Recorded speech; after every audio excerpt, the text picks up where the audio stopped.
La prière solitaire, le rituel de Jésus dans le désert que l'Église a interdit d'enseigner. Et si tout ce que vous avez appris sur la prière était faux? Et si la méthode la plus puissante de connexion spirituelle que Jésus pratiquait était précisément celle que l'Église institutionnelle a cachée pendant des siècles? Il existe un rituel, une pratique spirituelle si transformatrice, si radicale dans sa simplicité, qu'elle menaçait le pouvoir même des institutions religieuses. Dans les évangiles apocryphes et dans les manuscrits de la mer morte, on trouve des fragments d'une vérité troublante. Jésus ne priait pas de la manière qu'on nous a enseignée. Durant ces 40 jours dans le désert, il ne répétait pas des mots mémorisés, il ne suppliait pas un Dieu distant. Il pratiquait quelque chose de beaucoup plus ancien, de beaucoup plus puissant, une méthode de prière silencieuse qui connecte directement l'humain au divin, sans intermédiaire, sans prêtre, sans temple. Mais avant d'aller plus loin, si vous aimez les histoires inspirantes et les vérités cachées de l'histoire, n'oubliez pas de vous abonner à la chaîne pour ne manquer aucun moment de ces révélations extraordinaires. Et dites-moi dans les commentaires de quel pays vous nous regardez et à quelle heure vous visionnez cette vidéo. Cela m'aide énormément à comprendre notre communauté mondiale. Et si vous êtes sur votre téléphone portable, n'hésitez pas à laisser un like. Cela aide vraiment à faire découvrir ce contenu à plus de personnes.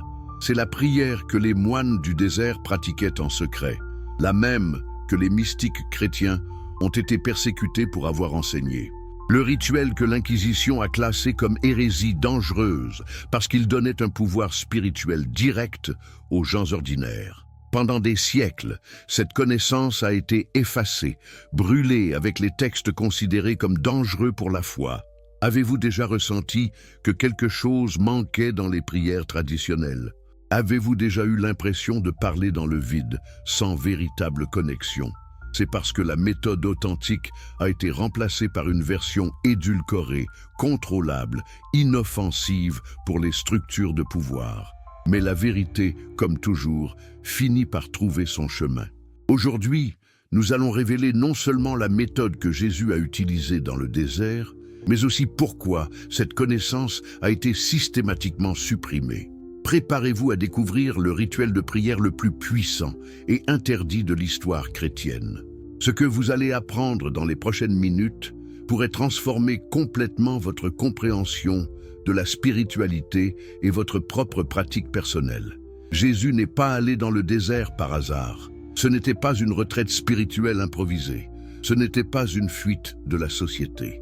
C'était une décision délibérée, calculée, basée sur une tradition mystique très ancienne qui remonte aux prophètes d'Israël et même plus loin, aux traditions égyptiennes et mésopotamiennes que peu de gens connaissent. Dans la tradition juive ancienne, le désert n'était pas simplement un lieu vide ou désolé. C'était considéré comme un portail vers le divin, un espace liminal entre le monde matériel et le monde spirituel. Pourquoi pensez-vous que tant de prophètes ont choisi le désert pour leurs rencontres les plus profondes avec Dieu? Ce n'était pas un choix aléatoire, c'était basé sur une compréhension ancienne de la géographie sacrée. Moïse a reçu les 10 commandements dans le désert du Sinaï. Mais que faisait-il vraiment là-haut, pendant 40 jours et 40 nuits? Les textes bibliques sont étrangement silencieux sur les détails.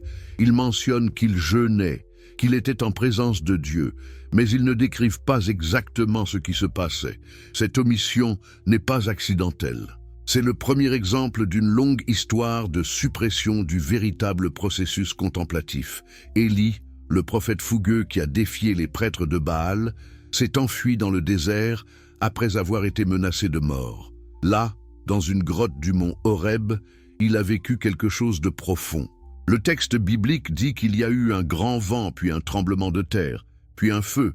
Mais Dieu n'était dans aucun de ces phénomènes spectaculaires. Dieu était dans le kol d'Emamah Daka, littéralement le son du silence ténu. Comprenez-vous la signification profonde de cela? Le divin ne se manifeste pas dans le bruit et l'agitation, mais dans le silence le plus profond. Jean-Baptiste, le cousin de Jésus, a vécu dans le désert de Judée pendant des années, avant de commencer son ministère public. Il portait des vêtements de poils de chameau, mangeait des sauterelles et du miel sauvage. Pourquoi choisir une vie aussi austère? Que cherchait-il dans cette solitude radicale? Les évangiles ne le disent pas explicitement, mais si vous lisez entre les lignes, vous commencez à comprendre qu'il pratiquait quelque chose de très spécifique. Le désert était l'endroit où le voile entre l'humain et le sacré devenait plus mince. Loin des distractions de la civilisation, loin des rituels formels du temple de Jérusalem avec ses sacrifices d'animaux et ses prêtres corrompus, le chercheur spirituel trouvait quelque chose que les prières publiques ne fournissaient jamais. Il trouvait le silence absolu nécessaire pour entendre sa propre essence divine intérieure. Pas une voix externe, pas un Dieu dans le ciel parlant avec une voix tonitruante, mais la voix silencieuse de la conscience pure qui réside au plus profond de chaque être humain. Jésus connaissait tout cela. Il avait grandi en écoutant les histoires de Moïse, d'Élie, des prophètes anciens. Il avait probablement entendu parler de Jean-Baptiste et de sa vie dans le désert, bien avant de le rencontrer pour être baptisé. Et quand le moment est venu pour lui de commencer son propre chemin spirituel, il savait exactement où aller et ce qu'il devait faire. Mais voici la question que personne ne pose. Comment Jésus savait-il exactement quoi faire dans le désert? Était-ce une intuition spontanée ou avait-il été formé par quelqu'un? Les évangiles canoniques sont mystérieusement silencieux sur environ 18 ans de la vie de Jésus. Il apparaît à l'âge de 12 ans dans le temple, impressionnant les docteurs de la loi avec sa sagesse. Puis il disparaît complètement du récit biblique jusqu'à l'âge d'environ 30 ans, quand il est baptisé par Jean et va dans le désert. Que s'est-il passé pendant ces 18 années manquantes? Où était-il? Que faisait-il? Qui l'a formé? Ces questions ont intrigué les chercheurs pendant des siècles.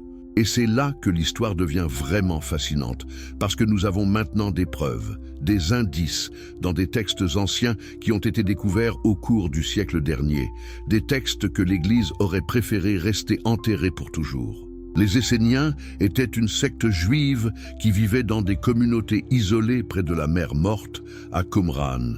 Ils étaient connus pour leur piété stricte, leur mode de vie communautaire et surtout pour leurs pratiques spirituelles radicalement différentes du judaïsme du Temple. Alors que les prêtres de Jérusalem se concentraient sur les sacrifices d'animaux et les rituels externes, les Esséniens développaient une forme de spiritualité intérieure profonde. Ils pratiquaient ce qu'ils appelaient la prière du cœur ou l'union avec la lumière. Ce n'était pas une prière verbale. Ce n'était pas une récitation de psaumes. C'était une technique spécifique de méditation silencieuse qui impliquait de s'asseoir dans une posture particulière, de contrôler la respiration et de vider complètement l'esprit de toutes les pensées jusqu'à atteindre un état qu'ils appelaient le vide lumineux. Les manuscrits de la mer Morte, découverts en 1947 dans des grottes près de Qumran, contiennent des descriptions fragmentaires de ces pratiques. Un texte particulier, appelé le document de Damas, mentionne un processus de purification intérieure qui nécessite de s'asseoir dans le silence complet et d'observer l'esprit sans jugement. Un autre texte, le manuel de discipline, décrit comment les membres de la communauté devaient passer des heures chaque jour dans la contemplation silencieuse. Est-il possible que Jésus ait passé du temps avec les Esséniens? De nombreux chercheurs le pensent maintenant. La proximité géographique est là. Nazareth, où Jésus a grandi, n'était pas si loin des communautés esséniennes. Jean-Baptiste, qui a baptisé Jésus, présentait de nombreuses caractéristiques esséniennes. Il est tout à fait plausible que Jésus, pendant ces années manquantes, ait été formé par eux dans leur méthode contemplative. Imaginez le jeune Jésus, peut-être à l'âge de 15 ou 16 ans, arrivant à Qumran.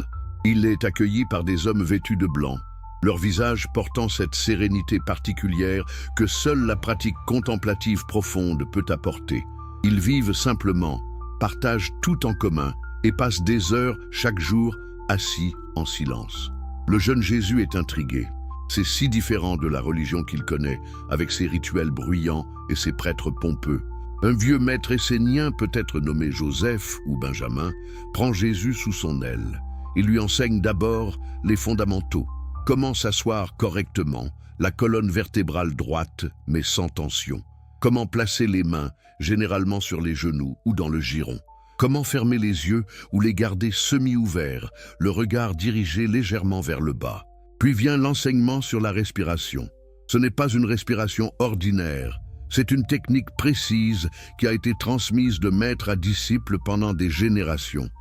Inspirez lentement et profondément par le nez, en comptant mentalement jusqu'à 4. Retenez brièvement, expirez par la bouche, en comptant jusqu'à 6. Posez à nouveau. Répétez ce cycle encore et encore, jusqu'à ce que l'esprit commence à se calmer. Le jeune Jésus pratique cela pendant des jours, des semaines, des mois. Au début, c'est difficile. Son esprit est agité, sautant d'une pensée à l'autre comme un singe dans un arbre. Mais son maître lui dit de ne pas se décourager. Chaque pratiquant passe par cette phase. L'esprit est comme un cheval sauvage qui doit être doucement apprivoisé, pas violemment brisé. Progressivement, Jésus commence à remarquer des changements. Les périodes de silence mental deviennent plus longues. Les pensées passent comme des nuages dans le ciel, et il apprend à ne pas s'y accrocher. Il observe simplement, témoin détaché de son propre processus mental. Et dans ces moments de silence pur, quelque chose d'extraordinaire commence à se produire. Il commence à ressentir une présence. Ce n'est pas quelque chose d'externe, pas une entité séparée. C'est plutôt comme si une conscience plus vaste émergeait de l'intérieur de lui-même. Une conscience qui est paisible, aimante, infiniment sage. Cette conscience n'a pas de mots. Elle ne donne pas d'instructions verbales. C'est simplement une présence pure qui transforme tout par son existence même. Son maître essénien sourit quand Jésus décrit cette expérience. « Oui, dit-il, tu commences à toucher le divin, qui est toujours présent, mais habituellement caché par le bruit de l'esprit. Ce que tu appelles Dieu n'est pas un vieil homme barbu assis sur un trône dans le ciel. C'est cette conscience infinie qui est l'essence même de ton être, de tout être. » Jésus est transformé par cette révélation. Toute sa compréhension de la religion change. Il réalise que les rituels du temple, les sacrifices d'animaux, les longues prières récitées, tout cela manque l'essentiel. Ce ne sont que des formes externes qui peuvent, au mieux, pointer vers la vérité, mais qui ne sont pas la vérité elle-même. La vérité ne peut être connue que par l'expérience directe dans le silence intérieur profond. Il passe peut-être plusieurs années avec les Esséniens, approfondissant sa pratique, apprenant d'autres techniques, étudiant les textes sacrés anciens avec cette nouvelle compréhension. Les Esséniens possédaient des manuscrits rares, des textes que le temple de Jérusalem n'avait pas ou avait délibérément supprimés. Des textes qui parlaient de la divinité comme étant immanente, présente partout, en tout, pas transcendante et séparée. Mais finalement, Jésus sent qu'il est temps de partir. Il a appris ce qu'il avait besoin d'apprendre. Maintenant, il doit tester sa pratique, l'approfondir au-delà de ce qui est possible dans une communauté. Il doit aller seul dans le désert, comme les prophètes anciens l'ont fait. Il doit passer par l'épreuve ultime du silence et de la solitude. Les évangiles canoniques mentionnent brièvement les 40 jours de Jésus dans le désert, mais ils sont délibérément vagues sur ce qui s'est réellement passé. Matthieu et Luc parlent de tentation par le diable. Ils racontent comment Satan a emmené Jésus au sommet d'une montagne et lui a offert tous les royaumes du monde. Ils décrivent comment le diable a cité les Écritures, essayant de tromper Jésus. Mais ces récits sont-ils littéraux ou sont-ils des métaphores de quelque chose de beaucoup plus profond? Quand vous pratiquez la méditation silencieuse intensive, surtout dans l'isolement complet, vous ne rencontrez pas un diable externe avec des cornes et une queue. Vous rencontrez quelque chose de beaucoup plus réel et terrifiant. Vous rencontrez votre propre esprit dans toute sa complexité troublante. Les pensées que vous avez réprimées toute votre vie remontent à la surface. Les peurs, les désirs, les ambitions, les doutes, tout émerge avec une intensité écrasante.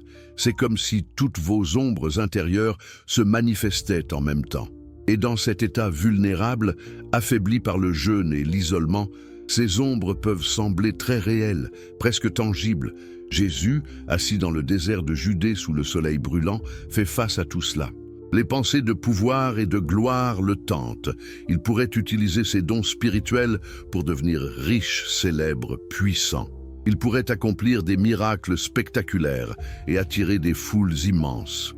Il pourrait devenir le Messie politique que tant de Juifs attendaient, celui qui chasserait les Romains et restaurerait le royaume d'Israël. Mais ce ne sont que des pensées, des projections de l'ego.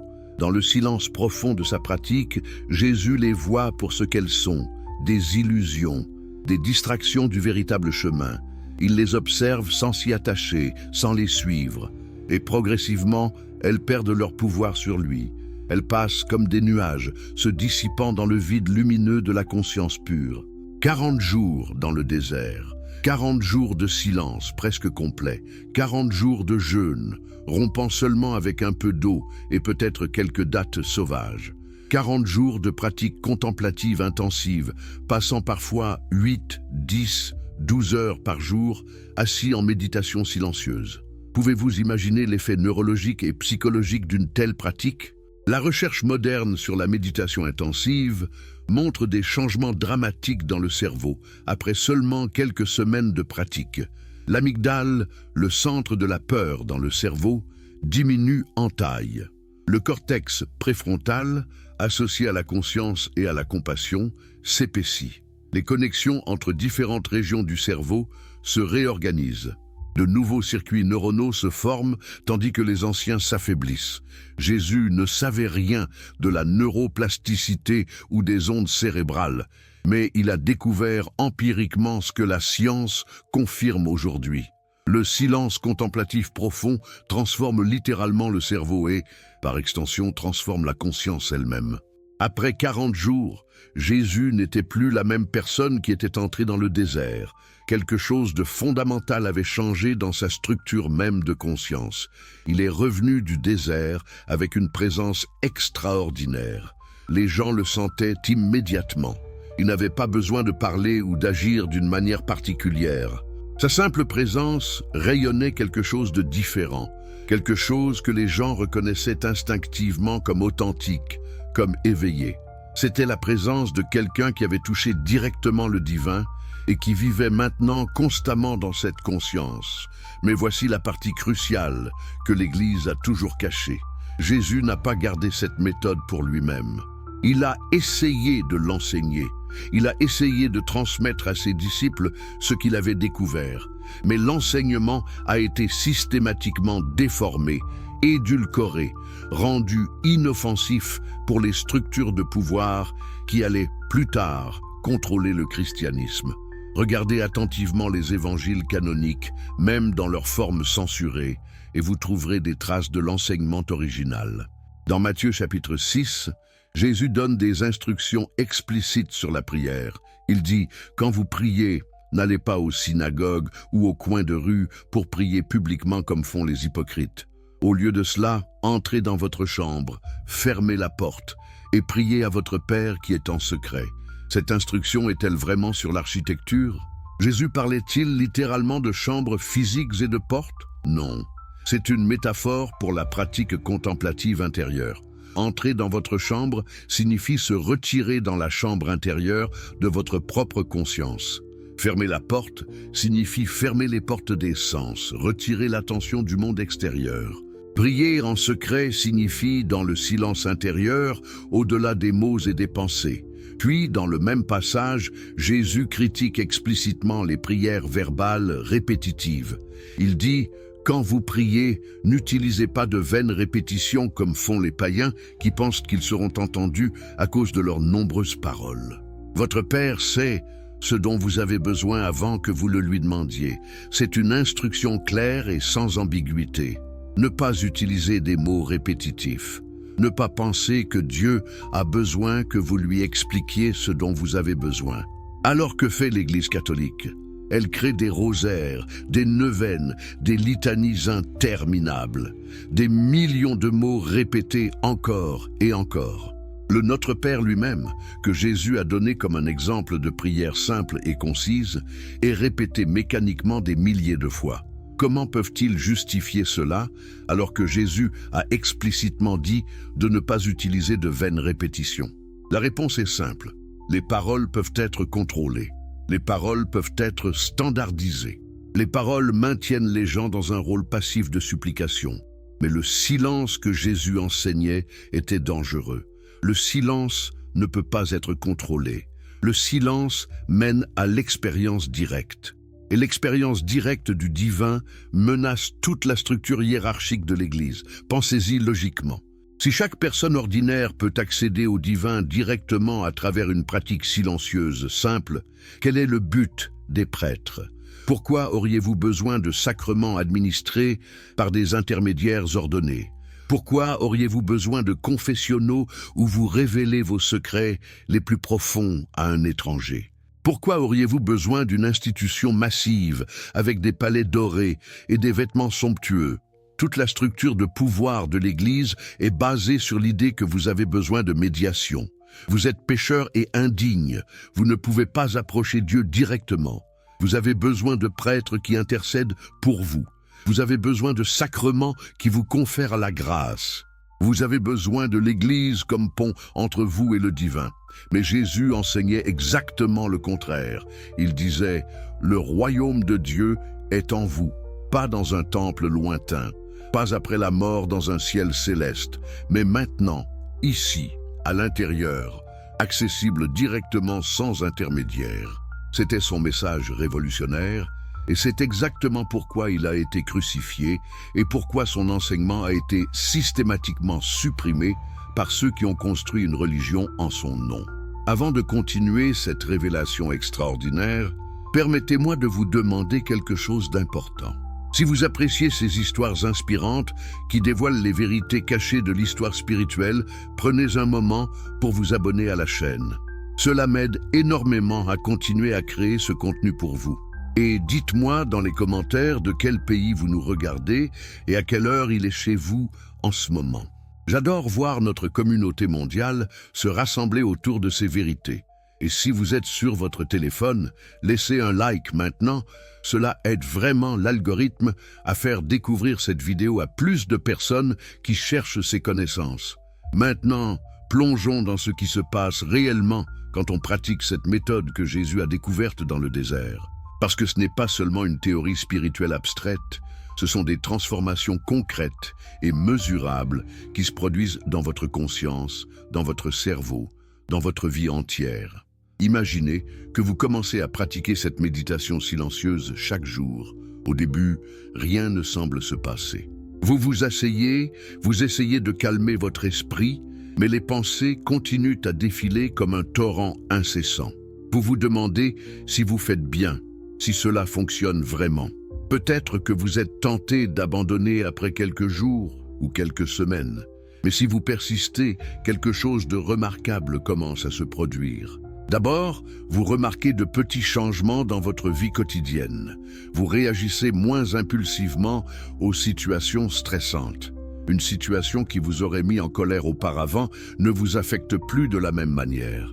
Vous trouvez un espace entre le stimulus et votre réponse, un espace de choix conscient qui n'existait pas auparavant.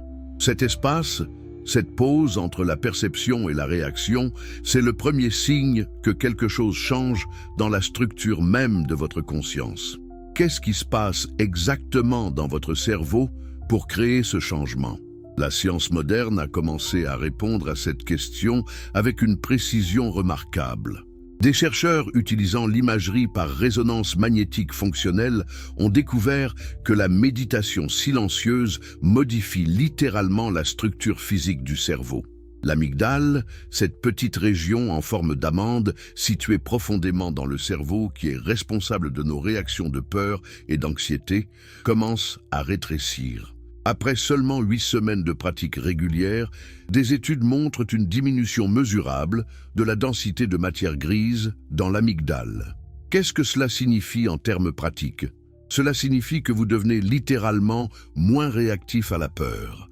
Les situations qui auraient déclenché une réaction de panique ou d'anxiété ne le font plus. Votre système d'alarme interne se recalibre. Vous restez plus calme face aux défis de la vie. N'est-ce pas exactement ce que nous voyons chez Jésus après son retour du désert? Une sérénité imperturbable, même face aux menaces et aux persécutions. En même temps que l'amygdale se réduit, d'autres régions du cerveau se développent. Le cortex préfrontal, particulièrement la région associée à la conscience de soi et à la régulation émotionnelle, s'épaissit. Le cortex singulaire antérieur, impliqué dans l'attention et la concentration, se renforce. L'hippocampe, crucial pour l'apprentissage et la mémoire, augmente en volume. Mais il y a quelque chose d'encore plus fascinant qui se produit. La pratique de la méditation silencieuse modifie les modèles d'ondes cérébrales. Normalement, quand vous êtes éveillé et actif, votre cerveau produit principalement des ondes bêta, oscillant entre 13 et 30 cycles par seconde. C'est l'état de pensée analytique, de résolution de problèmes, de conversation. Quand vous commencez à méditer, les ondes bêta diminuent et les ondes alpha augmentent.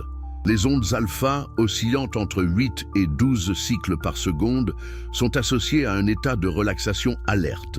Vous êtes calme mais conscient, détendu mais concentré.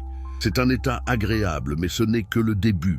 Avec une pratique plus profonde, vous commencez à entrer dans les ondes θ, entre 4 et 8 cycles par seconde. C'est là que les choses deviennent vraiment intéressantes. Les ondes θ sont normalement présentes pendant le sommeil léger et le rêve, mais les méditateurs profonds peuvent les produire tout en restant pleinement conscients.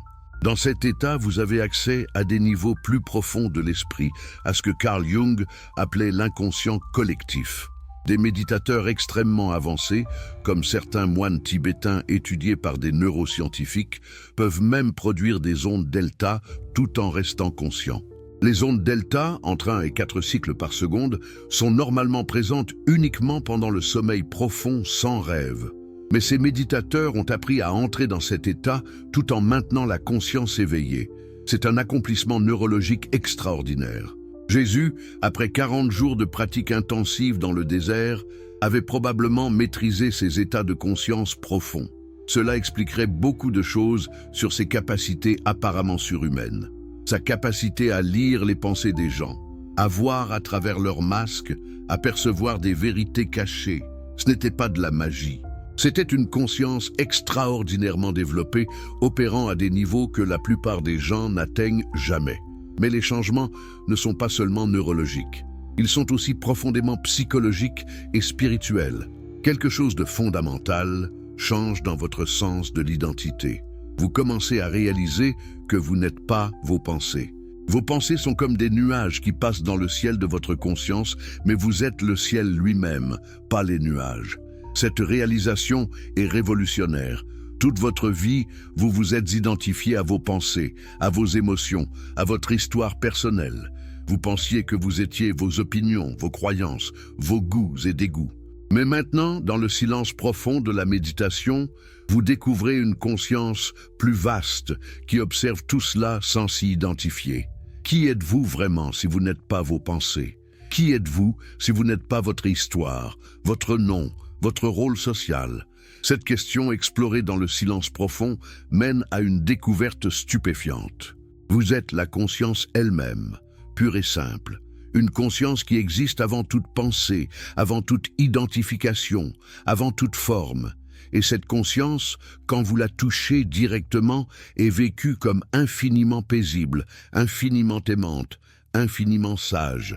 Ce n'est pas quelque chose de séparé de vous, ce n'est pas un Dieu externe que vous priez.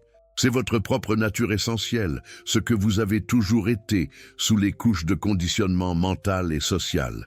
Jésus a découvert cela dans le désert, et quand il est revenu, son enseignement central était précisément cela. Le royaume de Dieu est en vous. Vous et le Père êtes un. Ces déclarations n'étaient pas métaphoriques. Elles décrivaient son expérience directe de la réalité. Dans le silence profond, la séparation entre l'individu et le divin s'était dissoute. Il avait réalisé son identité avec la conscience universelle. Mais voici où cela devient vraiment transformateur pour la vie quotidienne. Quand vous réalisez cette vérité, même partiellement, votre relation à la vie entière change.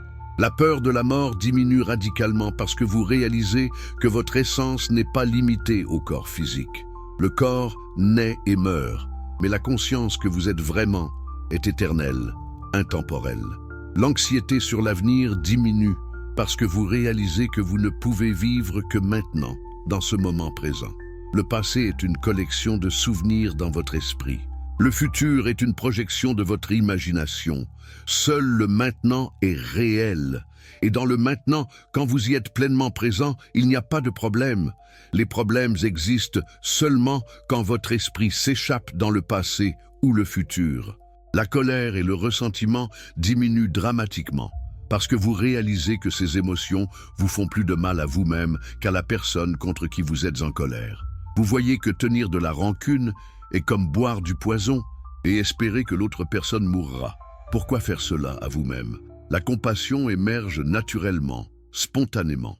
Pas comme une vertu que vous devez forcer, mais comme une conséquence naturelle de voir la connexion de toute vie. Quand vous réalisez que la même conscience qui vous anime également toutes les autres créatures, comment pourriez-vous ne pas ressentir de la compassion? Comment pourriez-vous délibérément nuire à un autre être, sachant que c'est essentiellement vous-même sous une autre forme? C'est exactement ce que nous voyons dans la vie de Jésus après le désert. Une compassion radicale qui transcendait toutes les barrières sociales. Il touchait les lépreux que tout le monde évitait. Il parlait avec les Samaritains que les Juifs méprisaient. Il mangeait avec les collecteurs d'impôts et les pécheurs que la société religieuse rejetait. Il défendait la femme adultère contre ceux qui voulaient la lapider. Cette compassion ne venait pas de suivre des règles morales. Elle ne venait pas d'essayer d'être une bonne personne. Elle émergeait spontanément de sa conscience transformée.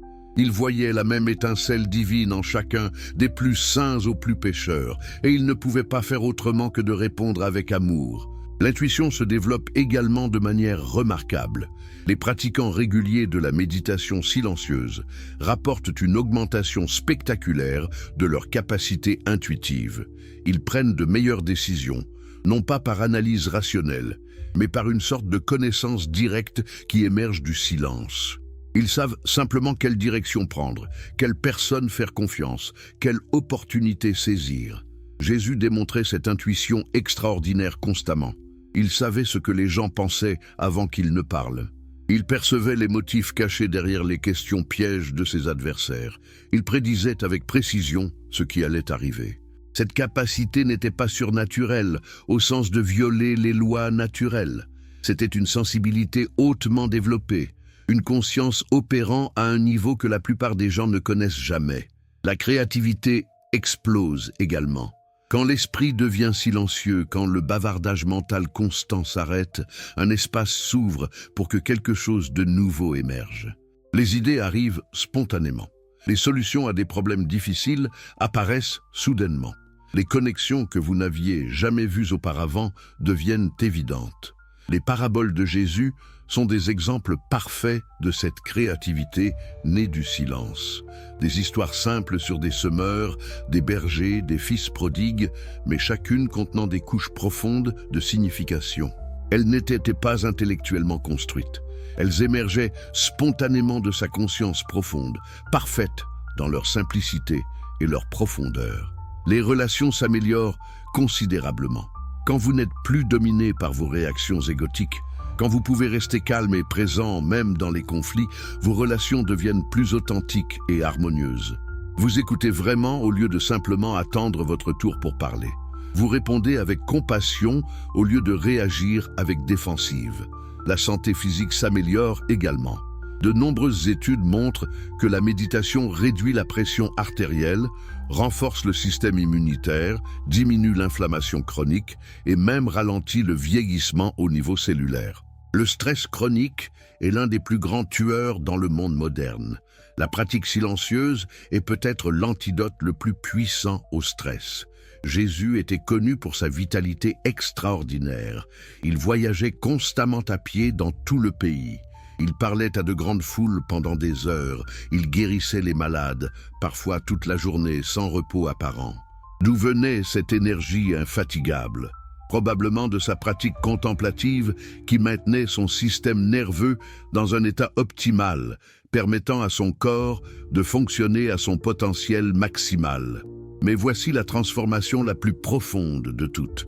La souffrance psychologique diminue radicalement. Remarquez que je dis souffrance psychologique, pas douleur physique. La douleur physique fait partie de la vie humaine. Si vous touchez un poil chaud, votre main va faire mal. C'est naturel et nécessaire pour la survie. Mais la souffrance psychologique, l'angoisse mentale, l'anxiété, la dépression, le désespoir, tout cela vient principalement de notre identification à nos pensées et notre résistance à la réalité telle qu'elle est. Quand vous apprenez à rester dans la conscience témoin, observant les pensées sans vous identifier à elles, la souffrance psychologique diminue dramatiquement. Vous pouvez encore ressentir de la tristesse quand quelque chose de triste se produit. Vous pouvez encore ressentir de la douleur physique quand le corps est blessé. Mais vous ne créez plus de couches supplémentaires de souffrance en résistant à ce qui est, en vous plaignant que les choses devraient être différentes, en vous perdant dans des histoires sur combien votre vie est difficile. Jésus enseignait cela constamment, bien que d'une manière que la plupart des gens ont mal comprise. Quand il disait de tendre l'autre joue, il ne demandait pas aux gens d'être des victimes passives. Il enseignait la non-résistance psychologique. Ne laissez pas les actions d'une autre personne créer de la souffrance en vous. Répondez à la situation avec sagesse, mais ne laissez pas la colère et le ressentiment vous ronger de l'intérieur. Quand il disait de ne pas vous inquiéter pour demain, il n'encourageait pas l'irresponsabilité. Il enseignait la présence au moment présent. Faites ce qui doit être fait maintenant. Planifiez raisonnablement pour l'avenir, mais ne perdez pas votre paix intérieure en vous inquiétant de choses qui n'existent pas encore et qui pourraient ne jamais exister. Alors pourquoi, si cette pratique est si transformatrice, si puissante, si bénéfique, l'Église l'a-t-elle cachée? Pourquoi ont-ils promu à la place des prières verbales répétitives, des rituels complexes, une hiérarchie de médiation? La réponse est à la fois simple et troublante. C'est une question de pouvoir et de contrôle. Imaginez ce qui se serait passé si le christianisme primitif avait préservé et promu la pratique contemplative silencieuse que Jésus enseignait. Chaque chrétien aurait pratiqué la méditation quotidienne. Chaque chrétien aurait eu accès direct à l'expérience du divin. Chaque chrétien aurait développé la sagesse intérieure pour naviguer dans la vie. Quel aurait été le rôle de l'Église dans ce scénario? Un rôle de soutien et d'enseignement peut-être, un lieu où les pratiquants se rassemblent pour partager leurs expériences. Une communauté de chercheurs spirituels s'encourageant mutuellement sur le chemin, mais certainement pas une institution hiérarchique massive avec un pouvoir politique et économique énorme. L'Église qui s'est développée au cours des premiers siècles après Jésus a pris une direction très différente. Quand le christianisme est devenu la religion officielle de l'Empire romain sous Constantin au IVe siècle, il a dû se conformer aux besoins de l'Empire. Il devait être uniformisé, contrôlable, prévisible. Il devait soutenir la structure de pouvoir, pas la remettre en question. Les mystiques étaient un problème. Les gens qui avaient des expériences spirituelles directes ne pouvaient pas être facilement contrôlés. Ils ne dépendaient pas de l'autorité ecclésiastique pour leur connexion au divin. Ils posaient des questions inconfortables. Ils remettaient en question les doctrines officielles basées sur leurs propres expériences. Ils représentaient une menace pour l'uniformité et l'orthodoxie. Donc, systématiquement sur plusieurs siècles, l'expérience mystique directe a été supprimée, découragée et finalement interdite. Cela n'a pas été fait ouvertement avec un décret unique. C'était un processus graduel d'érosion, de marginalisation et finalement de persécution active. Les premiers pères du désert, ces moines qui sont allés dans les déserts d'Égypte, de Syrie et de Palestine pour pratiquer la contemplation silencieuse, ont été d'abord admirés. Des milliers de chrétiens sont allés les visiter, cherchant leur sagesse et leur enseignement. Leurs paroles ont été collectées dans des textes comme les apophthegmes des pères du désert. Mais progressivement, leurs enseignements ont été considérés avec suspicion. Abba Arsenius, l'un des pères les plus vénérés, aurait dit « J'ai souvent regretté d'avoir parlé, mais jamais d'être resté silencieux. » Ce genre d'enseignement valorisait le silence sur la parole, l'expérience intérieure sur le rituel externe. C'était dangereux pour une institution basée sur le contrôle verbal et rituel. Évagre le Pontique, un moine du IVe siècle qui a développé une théologie sophistiquée de la prière contemplative, a été condamné comme hérétique. Ses enseignements sur l'hésychia, la quiétude intérieure profonde, étaient trop radicaux. Il enseignait que dans la prière la plus élevée, il n'y a pas de pensée, pas d'image, pas de concept, seulement une conscience pure de Dieu. Qu'est-ce qui était si menaçant dans cet enseignement? Il éliminait le besoin de théologie complexe. Si vous pouvez expérimenter Dieu directement dans le silence, pourquoi auriez-vous besoin de discussions interminables sur la nature de la Trinité, la double nature du Christ, la procession du Saint-Esprit? Ces débats théologiques donnaient du pouvoir aux évêques et aux théologiens. L'expérience directe les rendait largement inutiles. Au Moyen Âge, n'importe quel enseignement sur la prière contemplative silencieuse était suspect d'hérésie. Maître Eckhart, un dominicain allemand du XIVe siècle, a enseigné que l'âme humaine et Dieu sont essentiellement un. Il a dit dans un de ses sermons les plus célèbres: « L'œil par lequel je vois Dieu est le même œil par lequel Dieu me voit. Mon œil et l'œil de Dieu sont un seul et même œil, une seule vision, une seule connaissance, un seul amour. » C'était une expression parfaite de l'expérience mystique, l'union directe avec le divin que Jésus avait enseigné. Mais l'Église a condamné 28 de ses propositions comme hérétiques. Heureusement, Eckhart est mort avant que l'Inquisition ne puisse le brûler sur le bûcher, comme ils l'ont fait avec tant d'autres mystiques. Jean de la Croix et Thérèse d'Avila, deux mystiques espagnols du XVIe siècle, ont été investigués par l'Inquisition pour leurs enseignements sur la prière contemplative. Ils ont écrit des descriptions détaillées de leurs pratiques et de leurs expériences mystiques. Jean a décrit la nuit obscure de l'âme, un processus de purification profonde qui se produit dans la contemplation avancée. Thérèse a décrit différents degrés d'oraison, culminant dans ce qu'elle appelait l'union mystique, où l'âme et Dieu deviennent indiscernables. Leurs écrits étaient trop populaires pour être complètement supprimés, mais l'Inquisition les a surveillés de près. Après leur mort, leurs enseignements ont été largement interprétés de manière à les rendre inoffensifs. L'union mystique qu'ils décrivaient a été présentée comme quelque chose de rare, un don spécial que Dieu accorde seulement à quelques saints exceptionnels. Certainement pas quelque chose que les chrétiens ordinaires devraient essayer de pratiquer. Le mouvement quiétiste du XVIIe siècle a été brutalement réprimé. Miguel de Molinos, un prêtre espagnol, a enseigné que la prière la plus élevée est le silence mental complet, un abandon total à Dieu sans effort, sans désir, sans même le désir du salut. Son livre, Le Guide spirituel, est devenu extrêmement populaire à travers l'Europe, mais l'Église a vu cela comme une menace mortelle. Si la prière la plus élevée ne nécessite aucun effort, aucun rituel, aucune médiation ecclésiastique, à quoi sert l'Église? Molinos a été arrêté par l'Inquisition en 1685. Après 2 ans en prison, il a été forcé de se rétracter publiquement 68 propositions de ses enseignements. Il a passé le reste de sa vie en prison, où il est mort 9 ans plus tard. Ses livres ont été brûlés, ses partisans ont été persécutés à travers l'Europe. Madame Guyon, une mystique française qui enseignait une forme simple de prière contemplative qu'elle appelait « prière du cœur », a été emprisonnée pendant 7 ans. Son seul crime? Enseigner aux gens ordinaires qu'ils pouvaient avoir une relation directe avec Dieu à travers la prière silencieuse. Cela ne nécessitait pas de messe, pas de prêtre, pas de sacrement. Juste assis en silence, ouvrant votre cœur à la présence divine. L'archevêque Fénelon, qui a défendu Madame Guyon, a été exilé et démis de ses fonctions. Le message était clair pour quiconque le voyait, ne pas enseigner aux gens qu'ils peuvent accéder à Dieu directement. C'est dangereux, c'est subversif, c'est hérétique. Pourquoi cette répression si brutale? Parce que la prière contemplative silencieuse menace 3 piliers fondamentaux du pouvoir ecclésiastique. Premièrement, elle élimine le besoin de médiation sacerdotale. Si vous pouvez parler à Dieu directement, pourquoi avez-vous besoin d'un prêtre pour intercéder? Pourquoi avez-vous besoin de confesser vos péchés à un homme dans une boîte?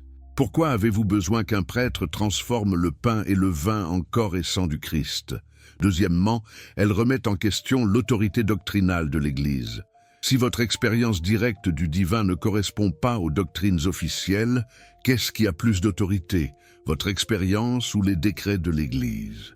L'Église a toujours insisté pour que ces doctrines aient plus d'autorité. Mais les mystiques savaient intuitivement que l'expérience directe est plus vraie que n'importe quelle doctrine sur l'expérience.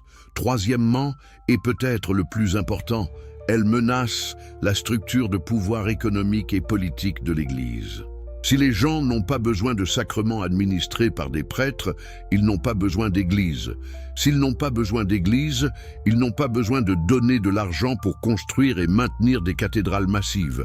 S'ils n'ont pas besoin de l'autorité de l'Église, ils ne vont pas obéir quand l'Église ordonne des croisades ou soutient des rois et des empereurs. Toute la structure de pouvoir s'effondre si les gens découvrent qu'ils peuvent avoir une spiritualité authentique sans l'Église. Donc, cette connaissance devait être supprimée à tout prix, et elle l'a été, avec une efficacité impitoyable pendant des siècles.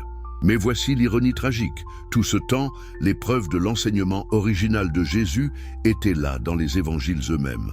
Même après la rédaction et la censure, même après que les textes ont été choisis et d'autres rejetés lors des conciles ecclésiastiques, les traces de l'enseignement sur la prière contemplative silencieuse sont restées. Regardez Matthieu 6, verset 6, que nous avons déjà mentionné. Quand vous priez, entrez dans votre chambre intérieure, fermez la porte et priez votre Père qui est dans le secret. Ce n'est pas une instruction sur l'architecture physique, c'est une description claire de la pratique contemplative intérieure. La chambre est la chambre intérieure de la conscience. La porte fermée symbolise le retrait de l'attention des sens externes. Le secret signifie le silence intérieur profond au-delà des mots. Juste avant cela, au versets 5 et 6, Jésus critique explicitement la prière publique ostentatoire. Il dit que ceux qui prient sur les coins de rue pour être vus par les autres ont déjà reçu leur récompense. En d'autres termes, s'ils prient pour l'approbation sociale, c'est tout ce qu'ils obtiennent. Ils ne reçoivent pas la transformation spirituelle profonde qui vient de la pratique intérieure authentique. Puis au verset 7, il dit « Et en priant, n'utilisez pas de vaines répétitions comme font les païens, car ils pensent qu'ils seront entendus pour leurs nombreuses paroles. » C'est une critique directe et explicite de la prière verbale répétitive. Jésus dit littéralement de ne pas le faire. Pourtant, qu'est-ce que l'Église a fait? Elle a créé des rosaires avec 150 répétitions de l'Ave Maria, des litanies avec des dizaines de répétitions de phrases identiques, des prières que les moines devaient réciter des centaines de fois par jour. Comment justifie-t-il cette contradiction flagrante avec l'enseignement explicite de Jésus? En général, ils l'ignorent simplement ou ils le rationalisent en disant que Jésus parlait de répétitions vides de sens, mais que leurs répétitions sont pleines de dévotion. Mais c'est une excuse faible. Jésus était clair. Pas de vaines répétitions. Point final. Avant de continuer cette révélation extraordinaire, permettez-moi de vous demander quelque chose d'important. Si vous appréciez ces histoires inspirantes qui dévoilent les vérités cachées de l'histoire spirituelle, prenez un moment pour vous abonner à la chaîne. Cela m'aide énormément à continuer à créer ce contenu pour vous. Et dites-moi dans les commentaires de quel pays vous nous regardez et à quelle heure il est chez vous en ce moment. J'adore voir notre communauté mondiale se rassembler autour de ces vérités. Et si vous êtes sur votre téléphone, laissez un like maintenant. Cela aide vraiment l'algorithme à faire découvrir cette vidéo à plus de personnes qui cherchent ces connaissances. Maintenant, plongeons dans ce qui se passe réellement quand on pratique cette méthode que Jésus a découverte dans le désert. Parce que ce n'est pas seulement une théorie spirituelle abstraite, ce sont des transformations concrètes et mesurables qui se produisent dans votre conscience, dans votre cerveau, dans votre vie entière. Imaginez que vous commencez à pratiquer cette méditation silencieuse chaque jour. Au début, rien ne semble se passer. Vous essayez de calmer votre esprit, mais les pensées continuent à défiler comme un torrent incessant. Vous vous demandez si vous faites bien, si cela fonctionne vraiment. Peut-être que vous êtes tenté d'abandonner après quelques jours ou quelques semaines, mais si vous persistez, quelque chose de remarquable commence à se produire. D'abord, vous remarquez de petits changements dans votre vie quotidienne. Vous réagissez moins impulsivement aux situations stressantes. Une situation qui vous aurait mis en colère auparavant ne vous affecte plus de la même manière. Vous trouvez un espace entre le stimulus et votre réponse, un espace de choix conscient qui n'existait pas auparavant. Cet espace, cette pause entre la perception et la réaction, c'est le premier signe que quelque chose change dans la structure même de votre conscience. Qu'est-ce qui se passe exactement dans votre cerveau pour créer ce changement? La science moderne a commencé à répondre à cette question avec une précision remarquable. Des chercheurs utilisant l'imagerie par résonance magnétique fonctionnelle ont découvert que la méditation silencieuse modifie littéralement la structure physique du cerveau. L'amygdale, cette petite région en forme d'amande située profondément dans le cerveau qui est responsable de nos réactions de peur et d'anxiété, commence à rétrécir. Après seulement 8 semaines de pratique régulière, des études montrent une diminution mesurable de la densité de matière grise dans l'amygdale. Qu'est-ce que cela signifie en termes pratiques? Cela signifie que vous devenez littéralement moins réactif à la peur. Les situations qui auraient déclenché une réaction de panique ou d'anxiété ne le font plus. Votre système d'alarme interne se recalibre. Vous restez plus calme face aux défis de la vie. N'est-ce pas exactement ce que nous voyons chez Jésus après son retour du désert? Une sérénité imperturbable, même face aux menaces et aux persécutions. En même temps que l'amygdale se réduit, d'autres régions du cerveau se développent. Le cortex préfrontal, particulièrement la région associée à la conscience de soi et à la régulation émotionnelle, s'épaissit. Le cortex singulaire antérieur, impliqué dans l'attention et la concentration, se renforce. L'hippocampe, crucial pour l'apprentissage et la mémoire, augmente en volume. Mais il y a quelque chose d'encore plus fascinant qui se produit. La pratique de la méditation silencieuse modifie les modèles d'ondes cérébrales. Normalement, quand vous êtes éveillé et actif, votre cerveau produit principalement des ondes bêta, oscillant entre 13 et 30 cycles par seconde. C'est l'état de pensée analytique, de résolution de problèmes, de conversation. Quand vous commencez à méditer, les ondes bêta diminuent et les ondes alpha augmentent. Les ondes alpha, oscillant entre 8 et 12 cycles par seconde, sont associées à un état de relaxation alerte. Vous êtes calme mais conscient, détendu mais concentré. C'est un état agréable, mais ce n'est que le début. Avec une pratique plus profonde, vous commencez à entrer dans les ondes θ, entre 4 et 8 cycles par seconde. C'est là que les choses deviennent vraiment intéressantes. Les ondes θ sont normalement présentes pendant le sommeil léger et le rêve, mais les méditateurs profonds peuvent les produire tout en restant pleinement conscients. Dans cet état, vous avez accès à des niveaux plus profonds de l'esprit, à ce que Carl Jung appelait l'inconscient collectif.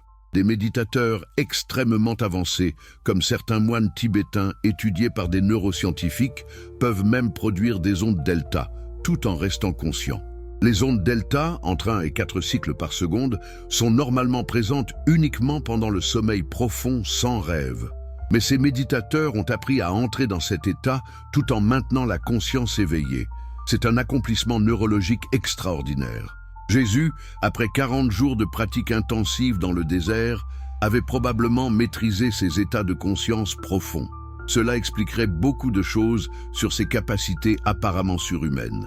Sa capacité à lire les pensées des gens, à voir à travers leurs masques, à percevoir des vérités cachées.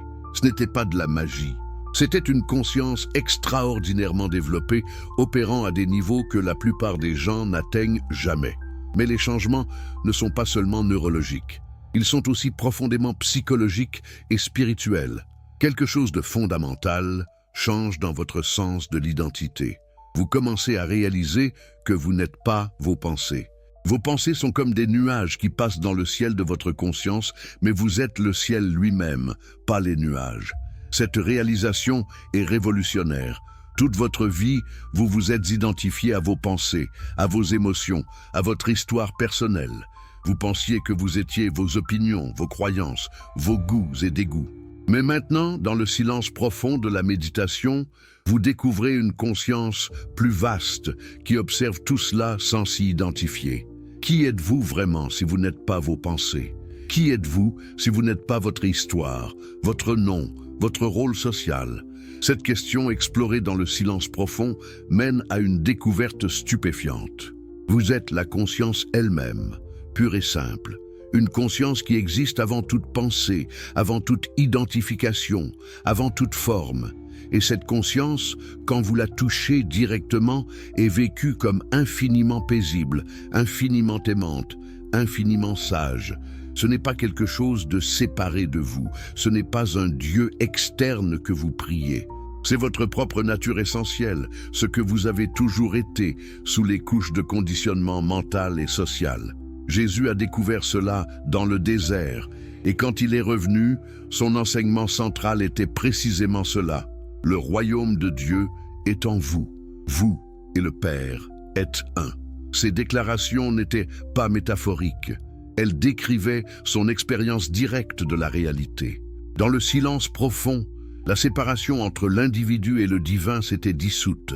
Il avait réalisé son identité avec la conscience universelle. Mais voici où cela devient vraiment transformateur pour la vie quotidienne. Quand vous réalisez cette vérité, même partiellement, votre relation à la vie entière change. La peur de la mort diminue radicalement parce que vous réalisez que votre essence n'est pas limitée au corps physique. Le corps naît et meurt, mais la conscience que vous êtes vraiment est éternelle, intemporelle. L'anxiété sur l'avenir diminue parce que vous réalisez que vous ne pouvez vivre que maintenant, dans ce moment présent. Le passé est une collection de souvenirs dans votre esprit. Le futur est une projection de votre imagination. Seul le maintenant est réel, et dans le maintenant, quand vous y êtes pleinement présent, il n'y a pas de problème. Les problèmes existent seulement quand votre esprit s'échappe dans le passé ou le futur. La colère et le ressentiment diminuent dramatiquement parce que vous réalisez que ces émotions vous font plus de mal à vous-même qu'à la personne contre qui vous êtes en colère.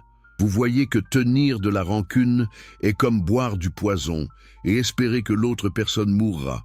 Pourquoi faire cela à vous-même? La compassion émerge naturellement, spontanément, pas comme une vertu que vous devez forcer, mais comme une conséquence naturelle de voir la connexion de toute vie. Quand vous réalisez que la même conscience qui vous anime également toutes les autres créatures, comment pourriez-vous ne pas ressentir de la compassion? Comment pourriez-vous délibérément nuire à un autre être sachant que c'est essentiellement vous-même sous une autre forme? C'est exactement ce que nous voyons dans la vie de Jésus après le désert. Une compassion radicale qui transcendait toutes les barrières sociales. Il touchait les lépreux que tout le monde évitait. Il parlait avec les Samaritains que les Juifs méprisaient. Il mangeait avec les collecteurs d'impôts et les pécheurs que la société religieuse rejetait. Il défendait la femme adultère contre ceux qui voulaient la lapider. Cette compassion ne venait pas de suivre des règles morales. Elle ne venait pas d'essayer d'être une bonne personne. Elle émergeait spontanément de sa conscience transformée. Il voyait la même étincelle divine en chacun, des plus saints aux plus pécheurs, et il ne pouvait pas faire autrement que de répondre avec amour. L'intuition se développe également de manière remarquable. Les pratiquants réguliers de la méditation silencieuse rapportent une augmentation spectaculaire de leur capacité intuitive. Ils prennent de meilleures décisions, non pas par analyse rationnelle, mais par une sorte de connaissance directe qui émerge du silence. Ils savent simplement quelle direction prendre, quelle personne faire confiance, quelle opportunité saisir. Jésus démontrait cette intuition extraordinaire constamment. Il savait ce que les gens pensaient avant qu'ils ne parlent. Il percevait les motifs cachés derrière les questions pièges de ses adversaires. Il prédisait avec précision ce qui allait arriver. Cette capacité n'était pas surnaturelle, au sens de violer les lois naturelles. C'était une sensibilité hautement développée, une conscience opérant à un niveau que la plupart des gens ne connaissent jamais. La créativité explose également. Quand l'esprit devient silencieux, quand le bavardage mental constant s'arrête, un espace s'ouvre pour que quelque chose de nouveau émerge. Les idées arrivent spontanément. Les solutions à des problèmes difficiles apparaissent soudainement. Les connexions que vous n'aviez jamais vues auparavant deviennent évidentes. Les paraboles de Jésus sont des exemples parfaits de cette créativité née du silence.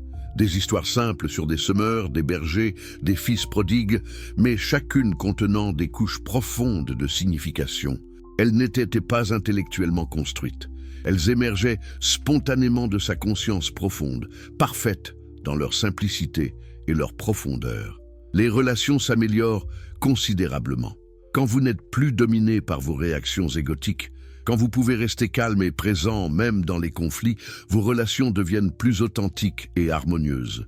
Vous écoutez vraiment au lieu de simplement attendre votre tour pour parler. Vous répondez avec compassion au lieu de réagir avec défensive. La santé physique s'améliore également.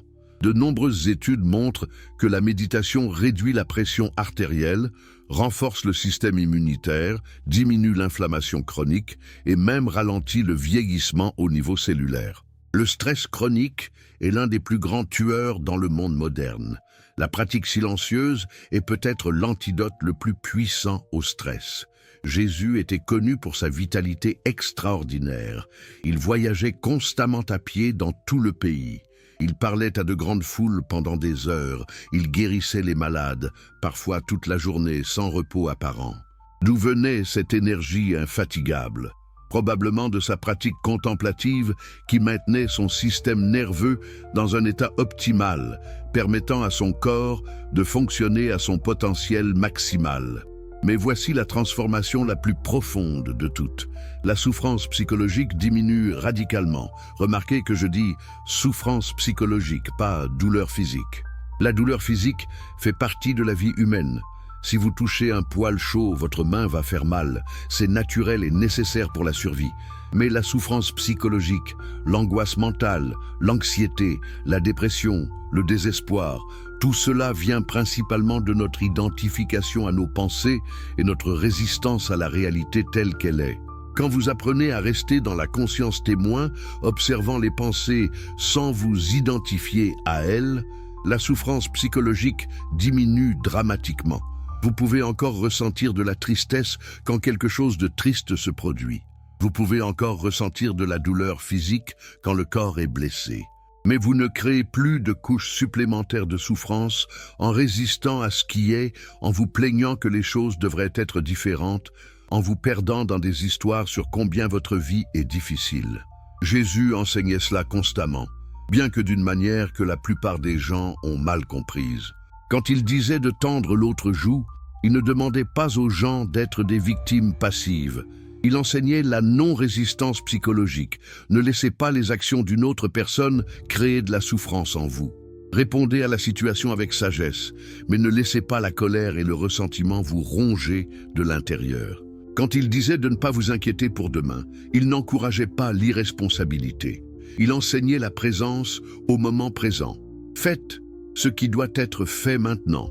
Planifiez raisonnablement pour l'avenir, mais ne perdez pas votre paix intérieure en vous inquiétant de choses qui n'existent pas encore et qui pourraient ne jamais exister. Alors pourquoi, si cette pratique est si transformatrice, si puissante, si bénéfique, l'Église l'a-t-elle cachée?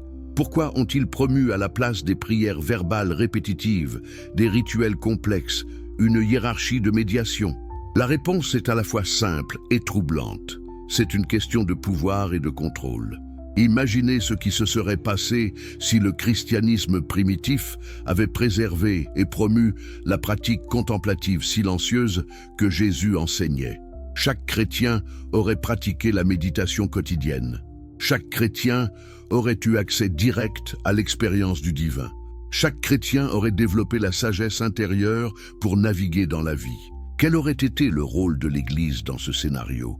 Un rôle de soutien et d'enseignement peut-être, un lieu où les pratiquants se rassemblent pour partager leurs expériences. Une communauté de chercheurs spirituels s'encourageant mutuellement sur le chemin, mais certainement pas une institution hiérarchique massive avec un pouvoir politique et économique énorme. L'Église qui s'est développée au cours des premiers siècles après Jésus a pris une direction très différente. Quand le christianisme est devenu la religion officielle de l'Empire romain sous Constantin au IVe siècle, il a dû se conformer aux besoins de l'Empire.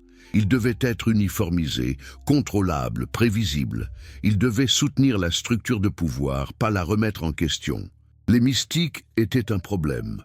Les gens qui avaient des expériences spirituelles directes ne pouvaient pas être facilement contrôlés. Ils ne dépendaient pas de l'autorité ecclésiastique pour leur connexion au divin. Ils posaient des questions inconfortables. Ils remettaient en question les doctrines officielles basées sur leurs propres expériences. Ils représentaient une menace pour l'uniformité et l'orthodoxie.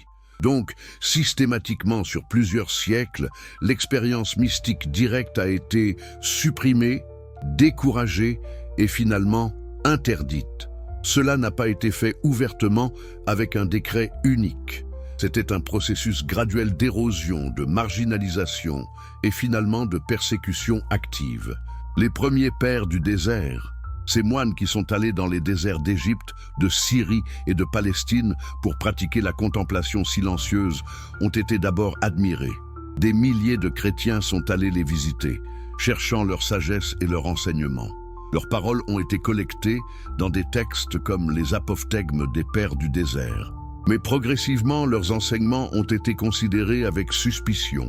Abba Arsenius, l'un des pères les plus vénérés, aurait dit « J'ai souvent regretté d'avoir parlé, mais jamais d'être resté silencieux. » Ce genre d'enseignement valorisait le silence sur la parole, l'expérience intérieure sur le rituel externe. C'était dangereux pour une institution basée sur le contrôle verbal et rituel. Évagre le Pontique, un moine du IVe siècle qui a développé une théologie sophistiquée de la prière contemplative, a été condamné comme hérétique. Ses enseignements sur l'hésychia, la quiétude intérieure profonde, étaient trop radicaux. Il enseignait que dans la prière la plus élevée, il n'y a pas de pensée, pas d'image, pas de concept, seulement une conscience pure de Dieu. Qu'est-ce qui était si menaçant dans cet enseignement? Il éliminait le besoin de théologie complexe. Si vous pouvez expérimenter Dieu directement dans le silence, pourquoi auriez-vous besoin de discussions interminables sur la nature de la Trinité, la double nature du Christ, la procession du Saint-Esprit? Ces débats théologiques donnaient du pouvoir aux évêques et aux théologiens. L'expérience directe les rendait largement inutiles. Au Moyen Âge, n'importe quel enseignement sur la prière contemplative silencieuse était suspect d'hérésie.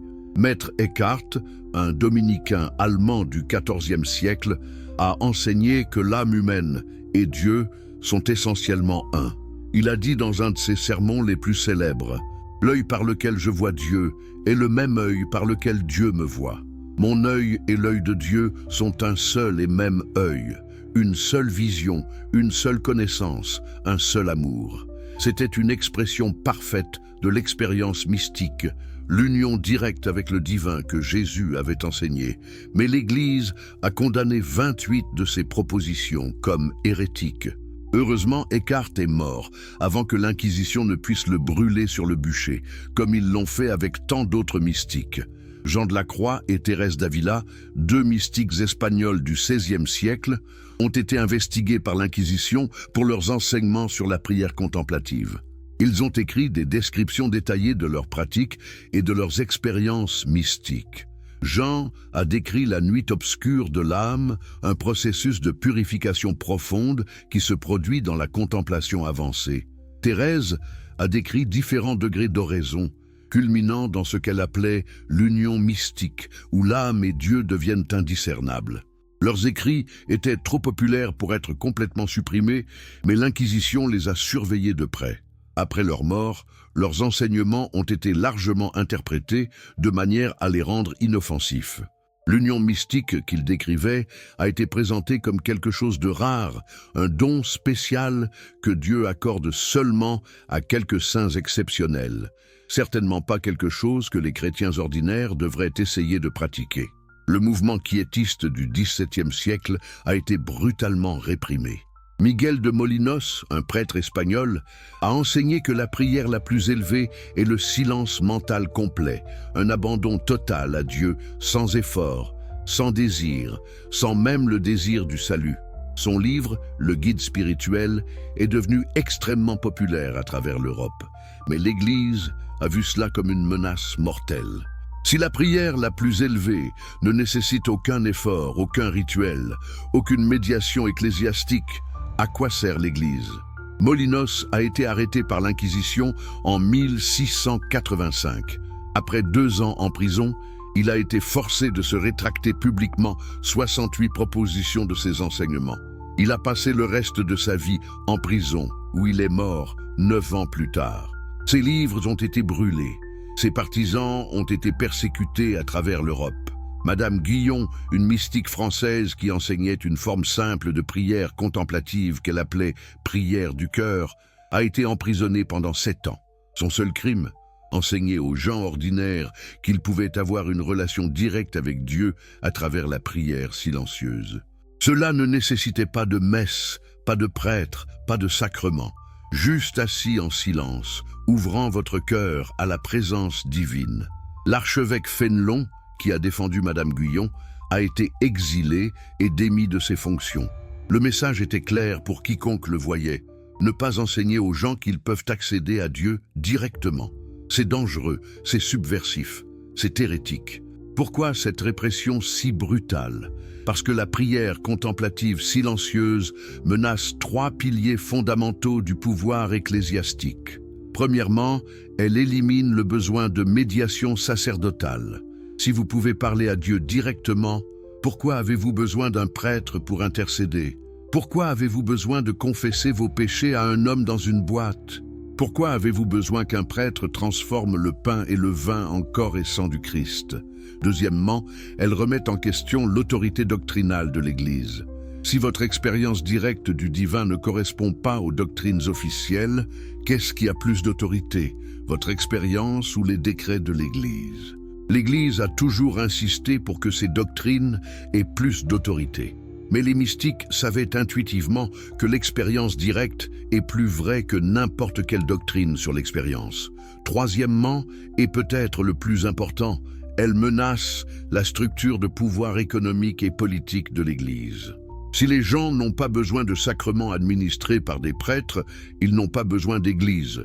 S'ils n'ont pas besoin d'église, ils n'ont pas besoin de donner de l'argent pour construire et maintenir des cathédrales massives. S'ils n'ont pas besoin de l'autorité de l'Église, ils ne vont pas obéir quand l'Église ordonne des croisades ou soutient des rois et des empereurs. Toute la structure de pouvoir s'effondre si les gens découvrent qu'ils peuvent avoir une spiritualité authentique sans l'Église. Donc, cette connaissance devait être supprimée à tout prix, et elle l'a été, avec une efficacité impitoyable pendant des siècles. Mais voici l'ironie tragique. Tout ce temps, les preuves de l'enseignement original de Jésus étaient là dans les évangiles eux-mêmes. Même après la rédaction et la censure, même après que les textes ont été choisis et d'autres rejetés lors des conciles ecclésiastiques, les traces de l'enseignement sur la prière contemplative silencieuse sont restées. Regardez Matthieu 6, verset 6, que nous avons déjà mentionné. Quand vous priez, entrez dans votre chambre intérieure, fermez la porte et priez votre Père qui est dans le secret. Ce n'est pas une instruction sur l'architecture physique, c'est une description claire de la pratique contemplative intérieure. La chambre est la chambre intérieure de la conscience. La porte fermée symbolise le retrait de l'attention des sens externes. Le secret signifie le silence intérieur profond au-delà des mots. Juste avant cela, au versets 5 et 6, Jésus critique explicitement la prière publique ostentatoire. Il dit que ceux qui prient sur les coins de rue pour être vus par les autres ont déjà reçu leur récompense. En d'autres termes, s'ils prient pour l'approbation sociale, c'est tout ce qu'ils obtiennent. Ils ne reçoivent pas la transformation spirituelle profonde qui vient de la pratique intérieure authentique. Puis au verset 7, il dit « Et en priant, n'utilisez pas de vaines répétitions comme font les païens, car ils pensent qu'ils seront entendus pour leurs nombreuses paroles. » C'est une critique directe et explicite de la prière verbale répétitive. Jésus dit littéralement de ne pas le faire. Pourtant, qu'est-ce que l'Église a fait? Elle a créé des rosaires avec 150 répétitions de l'Ave Maria.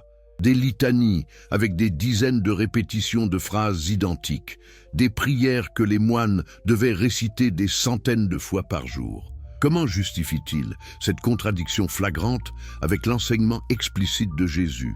En général, il l'ignore simplement ou il le rationalise en disant que Jésus parlait de répétitions vides de sens, mais que leurs répétitions sont pleines de dévotion. Mais c'est une excuse faible. Jésus était clair, pas de vaines répétitions, point final.